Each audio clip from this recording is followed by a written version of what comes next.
Wheelman is a crime thriller currently streaming on Netflix starring Frank Grillo. This is not a movie that I sat down with the intention of reviewing because I'm trying to keep this, mostly horror on my site here, but this is a pretty straightforward thriller, so I feel like it applies. And plus, it's my channel, I'll review whatever the fuck I want. No. Anyway, I am a huge fan of Frank Grillo. I have been for maybe 6 years now, ever since I saw him in Warrior.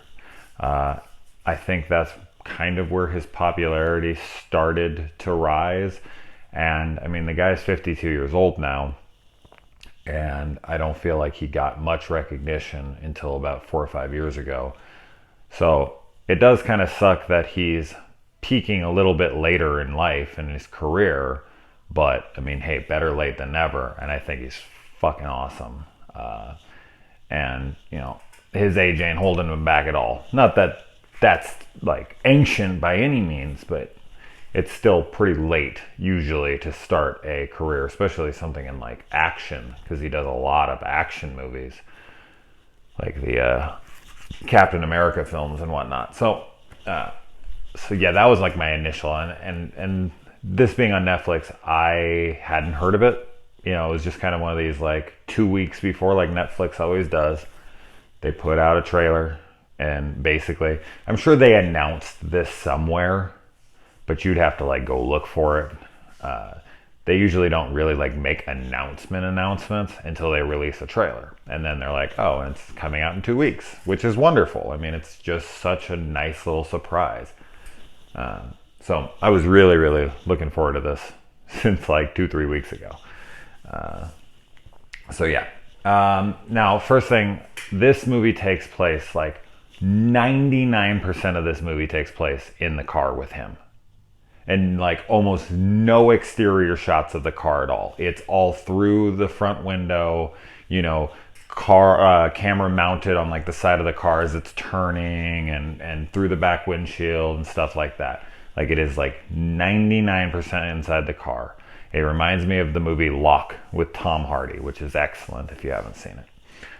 Very, very similar to that movie, except for this movie is about a wheelman, obviously, who goes on a bank job with two guys, and he gets a phone call while the guys are inside robbing the bank, and the person on the call says that the guys are in the bank are going to kill him if he doesn't drive away after the money is in the car.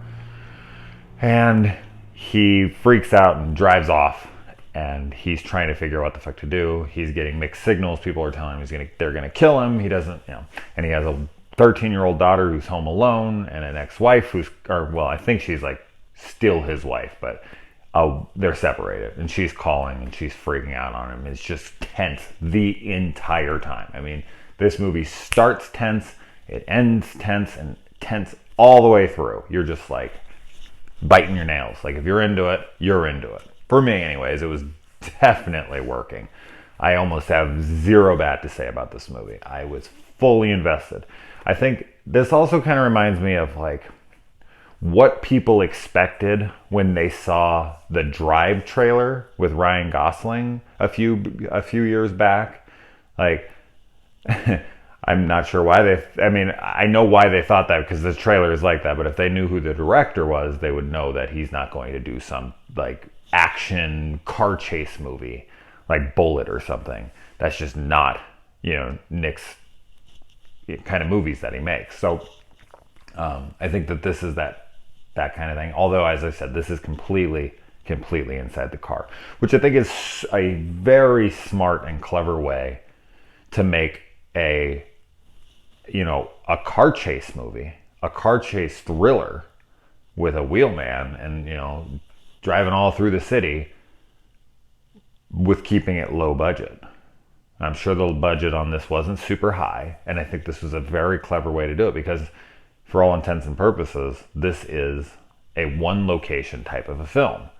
It's set in a car and it's driving around, so obviously the locations change outside of the windows as you're looking out them. But it all takes place inside, almost like buried or something, or phone booth, or something very confined. And I think that actually adds to the stress of it too, because he's so confined to this car and is basically driving his coffin around because people are trying to kill him. So that just added to the tension. And Frank Grillo is, mostly to blame for how good this movie is. Funny choice of words there, to blame him, but you know what I mean. Like, he's excellent here. I've always liked the dude, as I said, I've seen him, even since Warrior, which is only like 6 years ago now. I've seen him in like 15 things. So he's definitely being used a lot, which is great. But I always love him. Now, granted, he does play basically the same character in every movie, and that's okay. I don't mind that. When somebody plays a role super well, I don't mind when they play that role over and over again. If it's a role that I don't like, and that's what they continue to play, that's where I start to have a problem. So someone like Bruce Willis, who 99% of the time plays the exact same guy every time, I don't mind it because I love John McClane. And if I love John McClane, I'm going to love him in, mostly everything else he does. Now, later in his career, he's taken shitty films, but he didn't used to. Now, I do want to give a lot of props to the daughter in this movie. Her name is Caitlin Carmichael, the actress. When she first got in the car, she's supposed to be 13 years old, and she got in the car, and I was like, this girl looks like she's like 17, 18 years old. As the film progressed, I could kind of tell that she was actually younger than that, but at first I was like, oh, this is going to be one of those things where they cast like a 20-year-old in the part. And then I looked it up, and I was like, oh, she's actually 13. But her acting in this movie was fabulous. Like, she has emotional scenes where she's crying, and it is so realistic.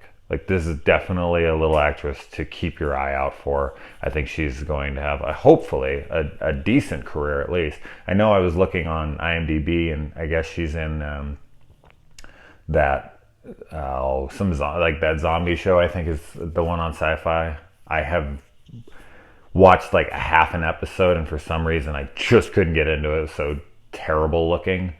God, I'm blanking on what the hell that show's called right now. It doesn't matter. But I just thought she was fabulous, really, honestly. She's only in the movie maybe like 5-10 minutes. But I was like, wow, she got me in those 5 or 10 minutes, which is great. Frank Grillo's wife plays his, wife, the disgruntled wife who's calling him. I thought that was pretty cool. And my only real like gripes with this movie are stupid things. They're just like little things that happen in like every action movie that I ever watch, or any movies with gunplay. I just want people to know this, just in case you're ever like having a shootout. For some reason, I highly doubt anyone who's watching this has been in one or going to be in one, but just in case you have, and you've watched a lot of movies and you think you know what to do in a fucking shootout scenario, car doors don't stop bullets, okay? They would not stop a bullet. Go ahead, shoot a fucking bullet at a car door and see how well it does. So when a guy fires a fully automatic weapon at you, and he's like 10 feet away at a car door, you can't just duck behind it. It won't do anything. It will go right through it. The door will look like fucking Swiss cheese. It happens in like every action movie ever. The guy always like grabs, sometimes they rip the door off and they're like walking like it's a shield, and it's like, the metal's this thick. And the only thing in between there and that is like leather or plastic.